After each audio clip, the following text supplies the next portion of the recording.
Radio Tehran, শুরু হচ্ছে বিশ্ব সংবাদ।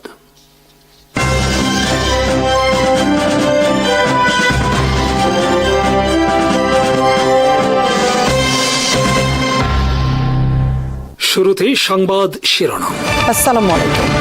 নিজস্ব যুদ্ধ বিমান ও অ্যাটাক হেলিকপ্টার নির্মাণের পরিকল্পনা পাকিস্তানের। তুরস্কের কাছে F-35 বিমান বিক্রিতে আগ্রহী ডোনাল্ড ট্রাম্প। 10টি হেলফায়ার মিসাইল নিয়ে ক্যারিবিয়ান সাগরে MQ-9 রিপার ড্রোনের অপারেশন। চীনের বিরুদ্ধে দূরপাল্লার ল্যান্ড অ্যাটাক ক্রুজ মিসাইল হাজির তাইওয়ানের। নিজস্ব গানশিপ হেলিকপ্টার নির্মাণ করবে পাকিস্তান। এজন্য আন্তর্জাতিক পার্টনার খুঁজছে দেশটি। পাকিস্তান সিদ্ধান্ত নিয়েছে সমরাস্ত্রের ক্ষেত্রে চীন সহ বিদেশ নির্ভরতা ধীরে ধীরে কমিয়ে আনার। আঞ্চলিক হুমকি মোকাবেলায় পাকিস্তানের জন্য নিজস্ব সমরাস্ত্রের শক্তিশালী হওয়াকে অত্যাবশ্যকীয় হিসেবে নিয়েছে দেশটি। পাকিস্তানের টাইমস অফ ইসলামাবাদ 1 জানুয়ারি খবর প্রকাশ করেছে নিজস্ব অ্যাটাক হেলিকপ্টার নির্মাণের উদ্যোগ সম্পর্কিত। এতে বলা হয়েছে পাকিস্তান তাদের নিজস্ব হেলিকপ্টার নির্মাণে সহায়তা নিতে পারে তুরস্ক, চীন অথবা দক্ষিণ আফ্রিকার। বর্তমানে পাকিস্তান তুরস্কের সহায়তায় নির্মাণ করছে শক্তিশালী অ্যাটাক ড্রোন। প্রকাশিত খবরে বলা হয়েছে পাকিস্তানের প্রাথমিক লক্ষ্য লাইসেন্স নিয়ে কোনো একটি দেশের সাথে শক্তিশালী অ্যাটাক হেলিকপ্টার তৈরি করা, পরবর্তীতে নিজেরাই শক্তিশালী অ্যাটাক হেলিকপ্টার নির্মাণে সক্ষমতা অর্জন করা। পাকিস্তান এর আগে তুরস্ক থেকে অ্যাটাক হেলিকপ্টার সংগ্রহ করতে চেয়েছিল, কিন্তু যুক্তরাষ্ট্র তুরস্ককে অনুমতি দেয়নি পাকিস্তানের কাছে হেলিকপ্টার রপ্তানির, কারণ তুরস্ক তাদের হেলিকপ্টারে তখন ব্যবহার করত যুক্তরাষ্ট্রের নির্মিত ইঞ্জিন। এই সংকট মোকাবেলায় ইতিমধ্যে তুরস্ক নির্মাণ করেছে তাদের হেলিকপ্টারের নিজস্ব ইঞ্জিন। এমনকি তারা তাদের 5th generation stealth fighter jet কান এর ইঞ্জিনও তৈরি করেছে। তুরস্ক তাদের কান ফাইটার জেটের প্রোটোটাইপে ব্যবহার করেছে যুক্তরাষ্ট্রের জেনারেলে ইলেকট্রিক নির্মিত ইঞ্জিন, কিন্তু বিমানটির ম্যাস প্রোডাকশন শুরু হবে তুরস্কের তৈরি নিজস্ব ইঞ্জিনের মাধ্যমে, আর এর মাধ্যমে অ্যাভিয়েশন জগতে অনন্য উচ্চতায় পৌঁছে যাবে তুরস্ক। পাকিস্তানের প্রতিবেশী আফগানিস্তান ক্রমে নিরাপত্তা ঝুঁকিতে পরিণত হচ্ছে পাকিস্তানের জন্য। আফগানিস্তানের তালেবান সরকার পাকিস্তানের তালেবান গোষ্ঠীকে মদত দিচ্ছে পাকিস্তানের অভ্যন্তরে হামলার জন্য। পাকিস্তানের তালেবানদের সীমান্তে আশ্রয় ও প্রশ্রয় দিচ্ছে আফগানিস্তানের তালেবান সরকার। তাছাড়া বেলুচিস্তানে চলছে বিচ্ছিন্নতাবাদী আন্দোলন, তাতে মদত দিচ্ছে ভারত। বিচ্ছিন্নতাবাদী ও প্রতিবেশী আফগানিস্তান থেকে সন্ত্রাসী হামলা মোকাবেলায় পাকিস্তানের দরকার শক্তিশালী অ্যাটাক হেলিকপ্টার ও ড্রোন বিমান। টাইমস অফ ইসলামাবাদের খবরে বলা হয়েছে হেলিকপ্টারের ন্যায় ভবিষ্যতে নিজস্ব যুদ্ধ বিমানও নির্মাণ করবে পাকিস্তান। এক্ষেত্রেও কোনো দেশের কাছ থেকে প্রথমে লাইসেন্স নিয়ে যুদ্ধ বিমান শুরু করার পরিকল্পনা রয়েছে দেশটির। বর্তমানে পাকিস্তান চীনের সাথে যৌথভাবে নির্মাণ করছে যে F-17 ফাইটার জেট। তবে বিমানটি দুই দেশের যৌথ নির্মিত হলেও বর্তমানে এই বিমান পাকিস্তান অনেক মডিফাই করেছে এবং বিমানটি পাকিস্তান নিজেরাই এককভাবে নির্মাণে সক্ষম। এর ধারাবাহিকতায় পাকিস্তান শিগগিরই নিজস্ব যুদ্ধ বিমান প্রকল্প হাতে নিতে যাচ্ছে। চীন সম্প্রতি পাকিস্তানকে হস্তান্তর করেছে Z-10ME অ্যাটাক হেলিকপ্টার। এতে রয়েছে আধুনিক টার্বো শাফট ইঞ্জিন। পাকিস্তান ইতোমধ্যে চীনের কাছে দাবি করেছে এই হেলিকপ্টারের ইঞ্জিন প্রযুক্তি হস্তান্তরের। তুরস্কের বিখ্যাত সমরাস্ত্র নির্মাতা প্রতিষ্ঠান আসেলসান পাকিস্তানকে বর্তমানে দিচ্ছে বিখ্যাত ইলেকট্রো অপটিক্যাল সেন্সর, অ্যাভিওনিক্স এবং ইলেকট্রনিক ওয়ারফেয়ার সিস্টেম। প্রকাশিত খবরে বলা হয়েছে আধুনিক যুদ্ধ বিমান, হেলিকপ্টার সহ আরও অনেক সমরাস্ত্র নির্মাণে চীন ও তুরস্ক পাকিস্তানকে সহায়তা করতে প্রস্তুত। এখন প্রয়োজন কেবল অর্থের এবং সমরাস্ত্র খাতে বিনিয়োগের। সংযুক্ত আরব আমিরাত $1 বিলিয়ন বিনিয়োগ করেছে পাকিস্তান আর্মির ফৌজি ফাউন্ডেশনে। পাকিস্তানের ব্যাংকে থাকা সংযুক্ত আরব আমিরাতের $1 বিলিয়ন পরিশোধ করতে হবে না পাকিস্তানকে। এর বিনিময়ে ফৌজি ফাউন্ডেশনের আংশিক মালিকানা বা ইকুইটি শেয়ার নিয়েছে সংযুক্ত আরব আমিরাত। কমপক্ষে 10টি হেলফায়ার মিসাইল নিয়ে ক্যারিবিয়ান সাগরে মিশন পরিচালনা করছে যুক্তরাষ্ট্রের বিখ্যাত MQ-9 রিপার ড্রোন। এক সপ্তাহের বেশি সময় ধরে পুয়ের্তো রিকো দ্বীপ থেকে ভারী অস্ত্র নিয়ে অপারেশন পরিচালনা করছে MQ-9। গত সপ্তাহে প্রথমবারের মতো যুক্তরাষ্ট্র MQ-9 ড্রোনের মাধ্যমে হামলা চালিয়েছে ভেনেজুয়েলার স্থলভাগে। যুক্তরাষ্ট্রের গোয়েন্দা সংস্থা CIA পরিচালনা করেছে এই হামলা। যুক্তরাষ্ট্রের MQ-9 রিপার ড্রোন হল বিশ্বের সবচেয়ে শক্তিশালী ড্রোন। 50,000 ফিট উচ্চতায় অবস্থান করতে সক্ষম এটি। শক্তিশালী ল্যান্ড অ্যাটাক ক্রুজ মিসাইল প্রকাশ্যে এনেছে তাইওয়ান। তাইওয়ান নির্মিত এই ক্রুজ মিসাইল চীনের গভীরে হামলা পরিচালনায় সক্ষম। তাইওয়ান ঘিরে চীনের সর্বশেষ 2 দিন ব্যাপী মহড়ার পরে তাইওয়ান প্রকাশ্যে হাজির করল তাদের ক্রুজ মিসাইল। সড়কে ট্রাক মাউন্টেড এই মিসাইল পরিবহনের একটি ভিডিও প্রকাশ করেছে দেশটি। মিসাইলটির নাম সিয়াং ফেং 2E বা HF-2E। তাইওয়ান তাদের এই মিসাইলের কথা এর আগে প্রকাশ করেনি। এটি একটি surface to surface land attack cruise missile, অর্থাৎ মিসাইলটি ভূমি থেকে ভূমিতে নিক্ষেপযোগ্য। এর পাল্লা 2000 কিলোমিটার এবং 250 কেজি ওজনের বোমা বহনে সক্ষম। প্রকাশিত এক খবরে বলা হয়েছে উপকূলে চীন মোতায়েন করেছে তাদের দূরপাল্লার উইং লং 2 ড্রোন বিমান। এটি টানা 32 ঘন্টা অপারেশন পরিচালনায় সক্ষম। যুক্তরাষ্ট্রের প্রেসিডেন্ট ডোনাল্ড ট্রাম্প তুরস্কের কাছে F-35 fifth generation fighter jet বিক্রির বিষয়ে আগ্রহী। বুধবার তুরস্কের TRT ওয়ার্ল্ড নিউজে বলা হয়েছে কথা। প্রকাশিত খবরে বলা হয়েছে ডোনাল্ড ট্রাম্প বলেছেন তিনি তুরস্কের কাছে F-35 ফাইটার জেট বিক্রির বিষয়ে খুবই সিরিয়াস। সম্প্রতি তুরস্কে নিয়োজিত যুক্তরাষ্ট্রের রাষ্ট্রদূত টম ব্যারাক সংবাদ মাধ্যমকে বলেন তুরস্কের কাছে F-35 বিক্রির কোনো সম্ভাবনা নেই। F-35 পেতে হলে তুরস্ককে রাশিয়ার কাছে থেকে আনা S-400 মিসাইল সিস্টেম অকার্যকর করতে হবে।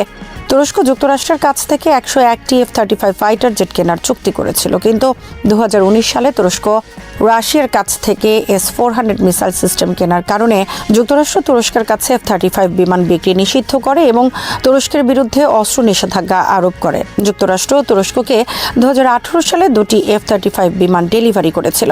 যুক্তরাষ্ট্রে থাকা অবস্থায় এসব বিমানে প্রশিক্ষণ নিয়েছেন তুরস্কের পাইলটরা। 2019 সালে যুক্তরাষ্ট্র থেকে F-35 বিমান তুরস্কে যাত্রার মাত্র কয়েকদিন আগে জুলাই মাসে যুক্তরাষ্ট্র তুরস্ককে বের করে দেয় এই প্রকল্প থেকে। F-35 কেনার অংশ হিসেবে তুরস্ক যুক্তরাষ্ট্রকে অগ্রিম $1.5 বিলিয়ন পরিশোধ করেছিল। তুরস্ক এর টাকার বিনিময়ে F-16 বিমান চেয়েছিল, কিন্তু বাইডেন প্রশাসন তাতেও অস্বীকার করে, কারণ গ্রিস আপত্তি জানায় তুরস্ক আধুনিক F-16 ফাইটার জেট পেলে সেটা তাদের নিরাপত্তার জন্য হুমকি হবে।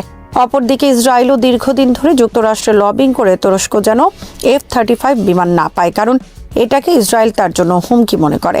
ইসরায়েলের কাছে রয়েছে F-35 এবং গ্রিসও F-35 কেনার চুক্তি করেছে। তুরস্ক রাশিয়া থেকে S-400 মিসাইল কেনার কারণে যুক্তরাষ্ট্র তুরস্কের বিরুদ্ধে অবরোধ সহ নানা ধরনের শাস্তিমূলক পদক্ষেপ নিলেও বাইডেন প্রশাসন ভারতের বিরুদ্ধে কোনো পদক্ষেপ নেয়নি রাশিয়া থেকে S-400 মিসাইল কেনার কারণে। অবশেষে তুরস্ক যুক্তরাষ্ট্র থেকে হতাশ হয়ে নিজেরাই নির্মাণ করেছে ফিফথ জেনারেশন ফাইটার জেট। 2028 সাল থেকে শুরু হতে পারে এর ম্যাস প্রোডাকশন। 2030 সালে যুক্ত হতে পারে সার্ভিসে। তুরস্ক নির্মিত এ ফাইটার জেটের নাম কান। চীনের সাম্প্রতিক যুদ্ধাভ্যাস জাস্টিস মিশন 2025 শুধু আরেকটি সামরিক মহড়া নয়, এটি পূর্ব এশিয়ার নিরাপত্তা কাঠামো, তাইওয়ান প্রণালীর ভূরাজনীতি, যুক্তরাষ্ট্র চীন প্রতিদ্বন্দ্বিতা এবং আঞ্চলিক শক্তির কৌশলগত হিসাব নিকাশে এক গভীর তাৎপর্যপূর্ণ মোড়। 2022 সালে ন্যান্সি পেলোসির তাইওয়ান সফরের পর থেকে চীন যে ধারাবাহিকভাবে বড় আকারের সামরিক মহড়া চালিয়ে আসছে, তার মধ্যে এই মহড়াটি আকার, ব্যাপ্তি, উদ্দেশ্যের স্পষ্টতা এবং বাস্তবসম্মত যুদ্ধ অনুকরণের দিক থেকে সবচেয়ে উচ্চমাত্রার বলে বিবেচিত হচ্ছে। বিশেষ করে এই মহড়ার মূল ফোকাস ছিল তাইওয়ানকে ঘিরে পূর্ণাঙ্গ অবরোধ বা ব্লকের অনুশীলন, যা আগের মহড়াগুলোর তুলনায় কৌশলগত দিক থেকে অনেক বেশি সরাসরি এবং আক্রমণাত্মক বার্তা বহন করে। এই মহড়ার সবচেয়ে বড় পার্থক্য হল এর ভৌগোলিক বিস্তার। আগের মহড়াগুলোতে চীন সাধারণত তাইওয়ানের চারপাশে সীমিত ও তুলনামূলকভাবে নিরাপদ দূরত্বে অবস্থান করত, যাতে আন্তর্জাতিক নৌ ও আকাশপথে সরাসরি বড় ধরনের বিঘ্ন না ঘটে। কিন্তু জাস্টিস মিশন 2025-এ চীনের সামরিক অঞ্চলগুলো তাইওয়ানের উত্তর, দক্ষিণ পশ্চিম, দক্ষিণ পূর্ব এবং পূর্ব দিক ঘিরে এমনভাবে বিস্তৃত ছিল যে কিছু মহড়া অঞ্চল তাইওয়ানের আঞ্চলিক জলসীমার 12 নটিক্যাল মাইলের ভেতরেও ঢুকে পড়ে। এটি শুধু সামরিক শক্তি প্রদর্শন নয়, বরং আন্তর্জাতিক আইনের সীমারেখাকে ইচ্ছাকৃতভাবে চাপের মুখে ফেলার একটি কৌশলগত পদক্ষেপ। এর মাধ্যমে চীন কার্যত দেখাতে চেয়েছে যে প্রয়োজনে তারা তাইওয়ানের সার্বভৌম সীমা উপেক্ষা করতেও দ্বিধা করবে না। এই মহড়ার আরেকটি গুরুত্বপূর্ণ বৈশিষ্ট্য হল এর বাস্তব যুদ্ধ অনুকরণ। চীনের নৌবাহিনীর ডেস্ট্রয়ার ও ফ্রিগেট, বিমান বাহিনীর ফাইটার জেট ও বোমারু বিমান, ড্রোন, এমনকি দীর্ঘপাল্লার রকেট ও ক্ষেপণাস্ত্র ব্যবহারের মাধ্যমে একটি পূর্ণাঙ্গ যৌথ অভিযানের অনুশীলন করা হয়েছে। এর উদ্দেশ্য ছিল তাইওয়ানের আকাশসীমা নিয়ন্ত্রণ, সমুদ্র পথে প্রবেশাধিকার বন্ধ করা এবং গুরুত্বপূর্ণ অবকাঠামো ও চলমান সামরিক লক্ষ্যবস্তুতে আঘাত হানার সক্ষমতা প্রদর্শন। আগের মহড়াগুলোতে এই উপাদানগুলো আংশিকভাবে থাকলেও এবার সেগুলোকে একটি সমন্বিত যুদ্ধ পরিকল্পনার মতো সাজানো হয়েছে, যা বাস্তব সংঘাতের খুবই কাছাকাছি। সবচেয়ে তাৎপর্যপূর্ণ পরিবর্তন হল ব্লকেড বা অবরোধের ওপর স্পষ্ট জোর। অতীতে চীনের মহড়াগুলোতে তাইওয়ান ঘিরে থাকা অঞ্চলগুলোকে চাপ সৃষ্টি বা সতর্কবার্তা হিসেবে উপস্থাপন করা হতো, কিন্তু জাস্টিস মিশন 2025-এ প্রকাশ্যভাবে বলা হয়েছে যে মহড়ার উদ্দেশ্য ছিল তাইওয়ানের প্রধান বন্দর, বিশেষ করে কিলুং ও কাওশিয়ং অবরোধের অনুশীলন। তাইওয়ানের অর্থনীতি, জ্বালানি নিরাপত্তা ও সামরিক সরবরাহ ব্যবস্থার জন্য এই বন্দরগুলো অত্যন্ত গুরুত্বপূর্ণ।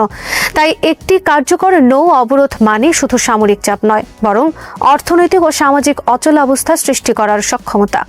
তাইওয়ান তার প্রায় সব জ্বালানি আমদানি করে, বিশেষ করে প্রাকৃতিক গ্যাস ও কয়লা। কয়েক সপ্তাহের কার্যকর অবরোধে দ্বীপটির বিদ্যুৎ উৎপাদন, শিল্প কারখানা এবং সাধারণ মানুষের দৈনন্দিন জীবনকে বিপর্যস্ত করে তুলতে পারে। এই মহড়ার আরেকটি নতুন দিক হল আন্তর্জাতিক বেসামরিক বিমান ও নৌ চলাচলের উপর সরাসরি প্রভাব। আগের মহড়াগুলোতে চীন সচেতনভাবে চেষ্টা করেছিল যাতে আন্তর্জাতিক রুটগুলো সম্পূর্ণভাবে বন্ধ না হয়, কিন্তু এবার 5টি লাইভ ফায়ার জোন এমনভাবে নির্ধারণ করা হয়েছিল যে আন্তর্জাতিক এয়ারলাইন্স ও শিপিং কোম্পানিগুলোকে রুট পরিবর্তন করতে বাধ্য হতে হয়েছে। তাইওয়ান শতাধিক অভ্যন্তরীণ ফ্লাইট বাতিল করে এবং শত শত আন্তর্জাতিক ফ্লাইট বিলম্বিত হওয়ার শঙ্কা তৈরি হয়। এর মাধ্যমে চীন কার্যত দেখিয়ে দিয়েছে যে সংঘাতের ক্ষেত্রে শুধু তাইওয়ান নয়, গোটা আঞ্চলিক ও বৈশ্বিক সরবরাহ শৃঙ্খলই ক্ষতিগ্রস্ত হবে। এটি একটি পরোক্ষ বার্তা যুক্তরাষ্ট্র, জাপান এবং ইউরোপীয় শক্তিগুলোর প্রতি। তাইওয়ান প্রশ্নে হস্তক্ষেপ করলে তার মূল্য শুধু সামরিক নয়, অর্থনৈতিকভাবেও দিতে হতে পারে। তাইওয়ানের আকাশ প্রতিরক্ষা শনাক্তকরণ অঞ্চলে চীনা বিমান অনুপ্রবেশের সংখ্যাও এই মহড়াকে আলাদা করেছে। মাত্র 24 ঘন্টায় 130টি বিমান ছটায় এবং তার 90টির এডিআইজে অতিক্রম করা 2022 সালের পর দ্বিতীয় বৃহত্তম অনুপ্রবেশ। এটি সংখ্যার দিক থেকে নয়, বরং তাইওয়ানের প্রতিরক্ষা বাহিনীর উপর মানসিক ও লজিস্টিক চাপ সৃষ্টির একটি কৌশল। প্রতিটি অনুপ্রবেশ মোকাবেলায় তাইওয়ানকে রাডার, বিমান, জ্বালানি ও জনবল ব্যবহার করতে হয়। দীর্ঘমেয়াদে এটি তাইওয়ানের সামরিক সক্ষমতা ক্ষয় করার একটি উপায়, যাকে তাইওয়ানের প্রতিরক্ষা মন্ত্রী কগনিটিভ ওয়ারফেয়ার বা মানসিক যুদ্ধের অংশ হিসাবে বর্ণনা করেন। এই মহড়ার সময় নির্বাচনও অত্যন্ত তাৎপর্যপূর্ণ। যুক্তরাষ্ট্রের $11.1 বিলিয়ন অস্ত্র বিক্রির অনুমোদন চীনের জন্য একটি বড় কূটনৈতিক ও কৌশলগত উস্কানি হিসেবে দেখা হচ্ছে। বেইজিং দীর্ঘদিন ধরে বলে আসছে যে যুক্তরাষ্ট্র তাইওয়ানকে অস্ত্র দিয়ে চীনের অভ্যন্তরীণ বিষয়ে হস্তক্ষেপ করছে। জাস্টিস মিশন 2025 সেই ক্ষোভের একটি সামরিক বহিঃপ্রকাশ। একই সঙ্গে এটি তাইওয়ানের নতুন প্রেসিডেন্ট উইলিয়াম লাই চিংতে এবং তার সরকারের প্রতি একটি স্পষ্ট সতর্কবার্তা। স্বাধীনতামুখী কোনো পদক্ষেপ বা আন্তর্জাতিক সমর্থন জোরদার করার চেষ্টা সামরিক প্রতিক্রিয়া ডেকে আনতে পারে। জাপানের সঙ্গে সাম্প্রতিক কূটনৈতিক উত্তেজনাও এই মহড়ার পেছনে একটি প্রেক্ষাপট হিসেবে কাজ করেছে। জাপানের প্রধানমন্ত্রী সানায়ে তাকাইচির মন্তব্য যে তাইওয়ানে হামলা জাপানের জন্য অস্তিত্বগত হুমকি তৈরি করবে এবং সেক্ষেত্রে জাপান যৌথ আত্মরক্ষার অধিকার প্রয়োগ করতে পারে, এই বক্তব্য চীনের জন্য অত্যন্ত সংবেদনশীল। জাস্টিস মিশন 2025-এর মাধ্যমে চীন জাপানকে দেখাতে চেয়েছে যে তাইওয়ান প্রণালীতে সংঘাত হলে তা জাপানের নিরাপত্তা ও অর্থনীতিকেও সরাসরি প্রভাবিত করবে, বিশেষ করে সমুদ্রপথ ও জ্বালানি সরবরাহের ক্ষেত্রে। যুক্তরাষ্ট্রের প্রতিক্রিয়াও আগের তুলনায় ভিন্ন মাত্রা যোগ করেছে। প্রেসিডেন্ট ডোনাল্ড ট্রাম্পের তুলনামূলক নীরবতা এবং আমি চিন্তিত নই ধরনের মন্তব্য অনেক বিশ্লেষকের কাছে কৌশলগত হিসাবের অংশ হিসেবে দেখা হচ্ছে। ট্রাম্প প্রশাসন একদিকে তাইওয়ানের প্রতি নিরাপত্তা প্রতিশ্রুতি বজায় রাখতে চায়, অন্যদিকে চীনের সঙ্গে সম্ভাব্য বাণিজ্য চুক্তি ও কূটনৈতিক সংলাপের দরজা খোলা রাখতে চায়।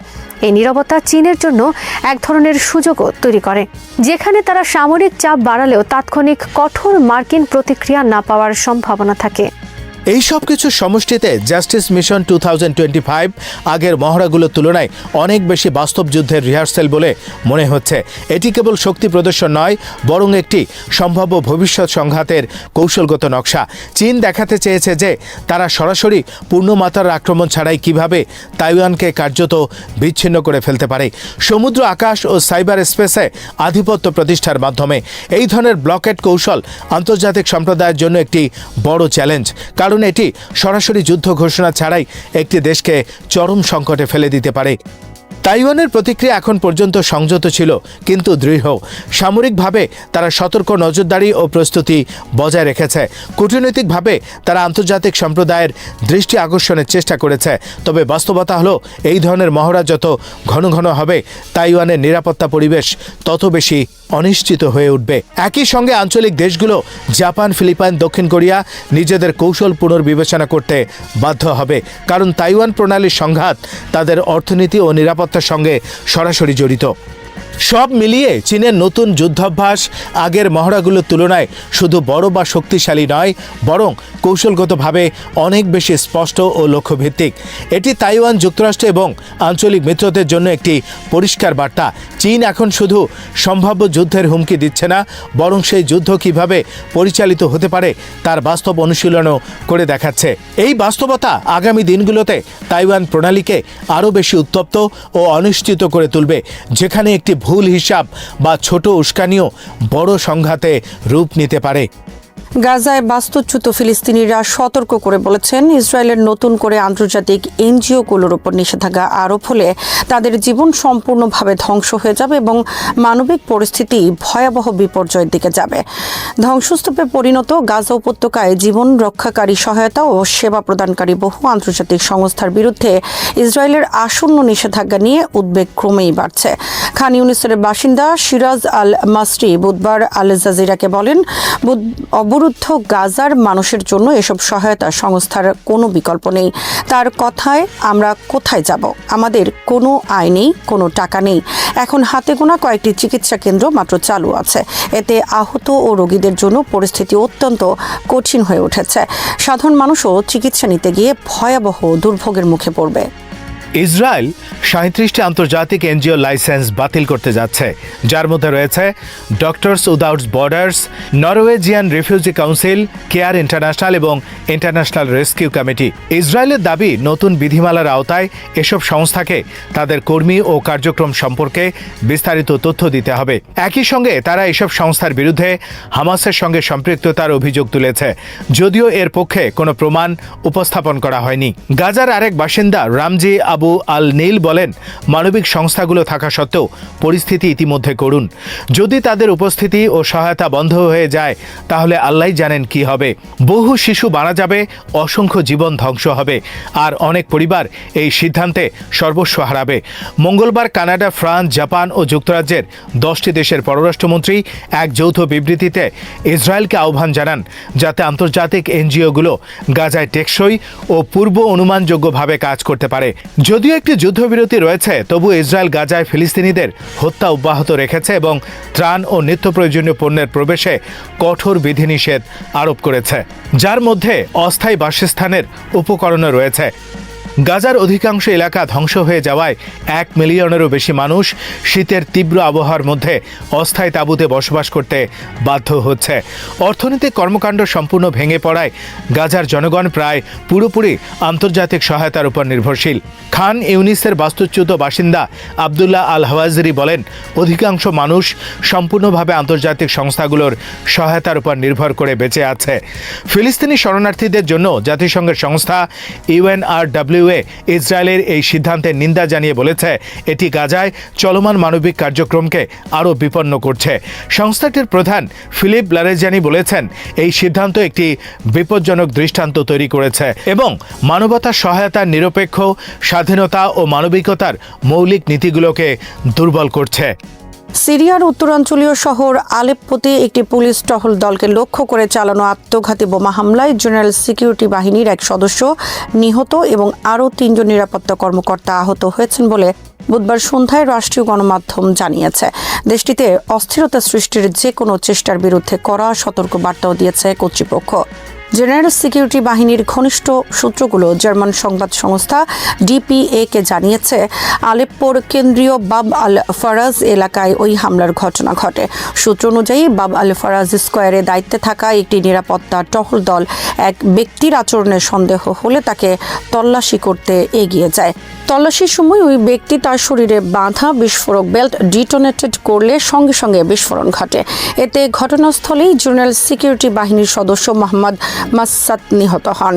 আহতদের মধ্যে রয়েছেন পুলিশ কর্মকর্তা আব্দুল গাফুর হাসান এবং আরও 2 নিরাপত্তা সদস্য, যাদের দ্রুত হাসপাতালে ভর্তি করে চিকিৎসা দেওয়া হচ্ছে। হামলার দায় এখনও কোনো গোষ্ঠী স্বীকার করেনি। এই হামলার প্রেক্ষাপটে সিরিয়ার বিভিন্ন শহরে, বিশেষ করে আলেপ্পো ও রাজধানী দামেস্কের মতো বড় নগরকেন্দ্রগুলোতে নিরাপত্তা ব্যবস্থা আরও জোরদার করা হয়েছে। বাজার, জনসমাগমপূর্ণ এলাকা ও গুরুত্বপূর্ণ স্থাপনায় অতিরিক্ত নিরাপত্তা মোতায়েন করা হয়েছে বলে জানিয়েছে কর্তৃপক্ষ। চলতি মাসের শুরুতে সিরিয়ায় একটি পৃথক ঘটনায় সন্দেহভাজন দায়েশ হামলাকারীর আক্রমণে 2 মার্কিন সেনা ও একজন বেসামরিক দোভাষী নিহত হন। ওই হামলায় মার্কিন ও সিরীয় বাহিনীর একটি বহর লক্ষ্যবস্তু হয়েছিল এবং পরে হামলাকারীকে গুলি করে হত্যা করা হয়। এদিকে বুধবারই সিরিয়ার স্বরাষ্ট্রমন্ত্রী আনাস খাত্তাব সাবেক শাসন ব্যবস্থার সঙ্গে যুক্ত কিছু ব্যক্তির বিরুদ্ধে সহিংসতা ও নাশকতা ছড়ানোর অভিযোগ তুলে কড়া হুঁশিয়ারি দেন। সামাজিক যোগাযোগ মাধ্যম এক্সে দেয়া এক পোস্টে তিনি বলেন, বিশৃঙ্খলা, হত্যা ও ধ্বংসের জন্য দায়ীদের কঠোর পরিণতি ভোগ করতে হবে এবং এটিকে তিনি চূড়ান্ত সতর্কবার্তা হিসেবে উল্লেখ করেন। খাত্তাব আরও জানান, যাকে তিনি সিরিয়ার মুক্তি বলে আখ্যা দেন, তার থেকে স্বরাষ্ট্র মন্ত্রণালয়ের নিরাপত্তা বাহিনীর ভূমিকা নতুনভাবে সংজ্ঞায়িত করার চেষ্টা করছে, যেখানে রাষ্ট্রীয় প্রতিষ্ঠান ও সাধারণ জনগণের সঙ্গে সমন্বয়কে গুরুত্ব দেওয়া হচ্ছে। তিনি বলেন, আইনগত মানদণ্ডের আওতায় নিরাপত্তা কার্যক্রম পরিচালনার জন্য নতুন আচরণবিধি গ্রহণ করা হয়েছে। কর্তৃপক্ষ জানিয়েছে, সাম্প্রতিক ঘটনাগুলোর তদন্ত চলমান রয়েছে এবং ভবিষ্যতে সহিংসতার মাত্রা বৃদ্ধি ঠেকাতে নিরাপত্তা বাহিনী সর্বোচ্চ সতর্কতার সঙ্গে কাজ করে যাচ্ছে।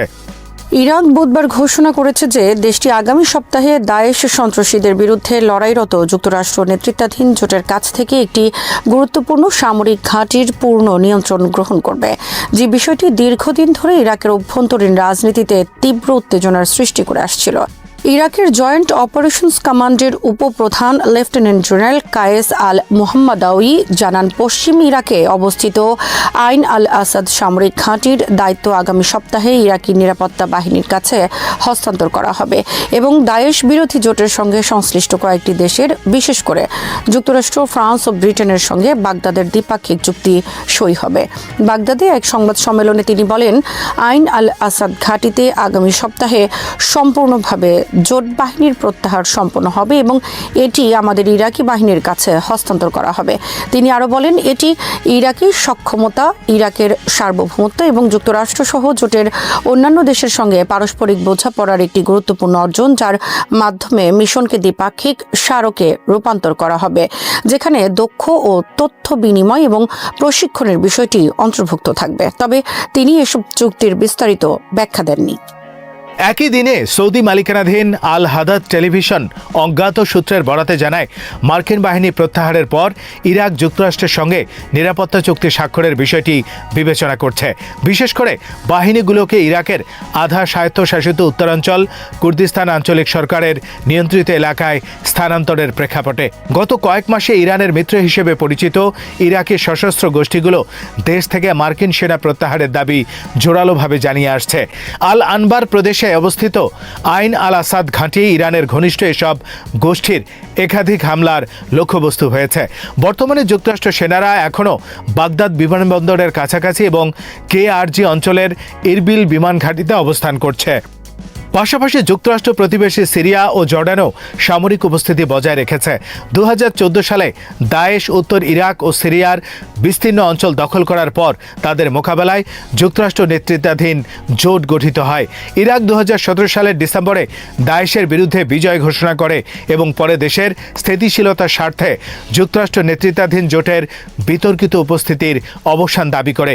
যদিও দায়েশকে সামরিকভাবে পরাজিত ধরা হয়, তবুও ধারণা করা হয় যে সিরিয়া ও ইরাকে প্রায় 2500 জঙ্গি এখনও সক্রিয় রয়েছে।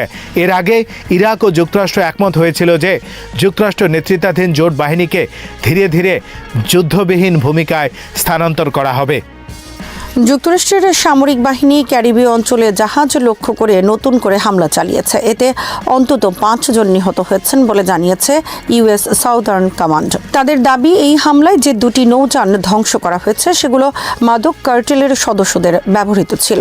এক্সে দেয়া এক বার্তায় সাউদার্ন কমান্ড জানায়, অপারেশন সাউদার্ন স্পিয়ার এর অধীনে যৌথ গঠিত টাস্ক ফোর্স গত 31 ডিসেম্বর এই হামলা চালায়, যা যুদ্ধমন্ত্রী পিট হেগসেথের নির্দেশে পরিচালিত হয়।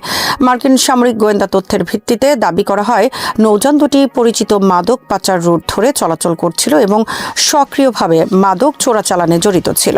হামলার ফলে প্রথম নৌকায় 3 জন এবং দ্বিতীয় নৌকায় 2 জন নিহত হন বলে জানানো হয়। যুক্তরাষ্ট্র দীর্ঘদিন ধরেই ভেনেজুয়েলার রাজধানী কারাকাসকে মাদক পাচার রোধে যথেষ্ট সক্রিয় না থাকার অভিযোগ করে আসছে, যদিও ভেনেজুয়েলা এই অভিযোগকে অন্যায্য ও রাজনৈতিক উদ্দেশ্য প্রণোদিত বলে প্রত্যাখ্যান করে।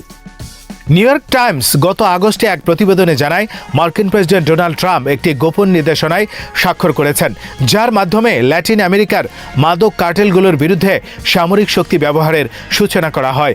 ওই নির্দেশনার পর ক্যারিবীয় অঞ্চলে যুক্তরাষ্ট্র উল্লেখযোগ্যভাবে সামরিক উপস্থিতি বাড়ায়। এর মধ্যে ছিল ইউএসএস জেরাল্ড আর ফোর্ড বিমানবাহী রণতরীর নেতৃত্বে একটি পূর্ণাঙ্গ স্ট্রাইক গ্রুপ মোতায়েন। সাম্প্রতিক মাসগুলোতে মাদক পাচার দমনের অজুহাতে ল্যাটিন আমেরিকার উপকূলে প্রায় 30টি নৌযান ধ্বংস করেছে মার্কিন বাহিনী।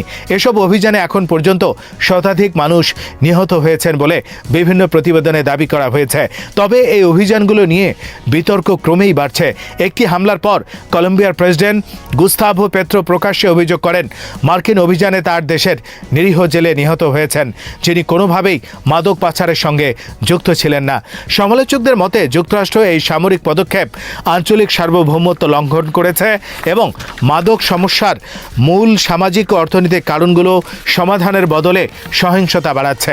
অন্যদিকে ওয়াশিংটন দাবি করছে, আন্তর্জাতিক মাদক চক্র দমনে এই ধরনের কঠোর ব্যবস্থা নেওয়া ছাড়া আর কোনো বিকল্প নেই। ইরানের ইসলামিক রেভলিউশনারি গার্ড কর্পস এর মুখপাত্র ব্রিগেডিয়ার জেনারেল আলী মোহাম্মদ নাইনি বলেছেন, যদি কোনো যুদ্ধ শুরু হয় তাহলে শত্রুপক্ষ ইরানের সামরিক শক্তির এক নতুন ও উন্নত মাত্রার মুখোমুখি হবে। মেহর নিউজ এজেন্সিকে দেয়া এক সাক্ষাৎকারে তিনি আইআরজিসির সর্বশেষ প্রতিরক্ষা ও নিরাপত্তা সক্ষমতা সম্পর্কে কথা বলেন এবং জানান, অস্ত্র ও কৌশল, অপারেশনাল পরিকল্পনা সহ সব ক্ষেত্রেই ইরান ধারাবাহিকভাবে নতুন সাফল্য অর্জন করে চলেছে। তার ভাষায়, আমরা সব ক্ষেত্রেই অস্ত্র, কৌশল এবং পরিকল্পনায় নতুন অর্জনে পৌঁছতে দৃঢ় প্রতিজ্ঞ। এর ব্যতিক্রম আমরা কল্পনাও করি না। তিনি জোর দিয়ে বলেন, যুদ্ধ শুরু হলে শত্রুকে অবশ্যম্ভাবীভাবে ইরানের সামরিক সক্ষমতার বহু নতুন স্তর ও দিকের মুখোমুখি হতে হবে। নাইনি বলেন, এসব উন্নয়ন শেষ পর্যন্ত যুদ্ধক্ষেত্রে বাস্তব অভিজ্ঞতার মাধ্যমে প্রমাণিত হবে। তার মতে, সংঘাতের পরিস্থিতিতে শত্রুপক্ষ সরাসরি এই রূপান্তরগুলোর প্রভাব প্রত্যক্ষ করবে।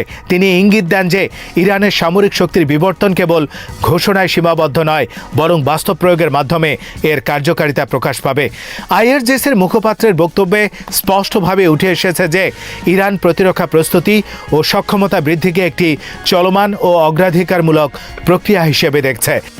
তিনি 2025 সালে 13 জুন ঘটনা প্রবাহের কথা উল্লেখ করেন। সেদিন ইসরায়েল ইরানের বিরুদ্ধে একতরফা ও উস্কানিমূলক আগ্রাসন চালায়, যখন ওয়াশিংটন ও তেহরানের মধ্যে পারমাণবিক আলোচনা চলমান ছিল। এই হামলার ফলে টানা 12 দিনব্যাপী যুদ্ধ শুরু হয়, যাতে ইরানে অন্তত 1064 জন নিহত হন। নিহতদের মধ্যে সামরিক কমান্ডার, পারমাণবিক বিজ্ঞানী এবং সাধারণ বেসামরিক নাগরিকও ছিলেন। পরবর্তীতে যুক্তরাষ্ট্র যুদ্ধে জড়িয়ে পড়ে এবং আন্তর্জাতিক আইনের গুরুতর লঙ্ঘন করে ইরানের 3টি পারমাণবিক স্থাপনায় বোমা বর্ষণ চালায়। এর জবাবে ইরানের সশস্ত্র বাহিনী দখলকৃত ভূখণ্ডে একাধিক কৌশলগত স্থাপনা লক্ষ্য করে হামলা চালায়। পাশাপাশি পশ্চিম এশিয়ায় যুক্তরাষ্ট্রের সবচেয়ে বড় সামরিক ঘাঁটি হিসেবে পরিচিত কাতারের আল উদেদ বিমান ঘাঁটিতেও আঘাত হানা হয়। নাইনের বক্তব্য অনুযায়ী 24 জুন ইরান ইসরায়েলি শাসক গোষ্ঠী ও যুক্তরাষ্ট্রের বিরুদ্ধে সফল প্রতিশোধমূলক অভিযান পরিচালনার মাধ্যমে আগ্রাসন বন্ধ করতে সক্ষম হয়। তার মতে, এসব ঘটনা প্রমাণ করে যে ইরান কেবল প্রতিরোধী নয়, প্রয়োজন হলে শক্তিশালী ও কার্যকর জবাব দিতেও সক্ষম। শ্রোতা বন্ধুরা, বিশ্ব সংবাদে এই ছিল আমাদের সর্বশেষ আয়োজন। সঙ্গে থাকার জন্য আপনাদের সবাইকে অসংখ্য ধন্যবাদ।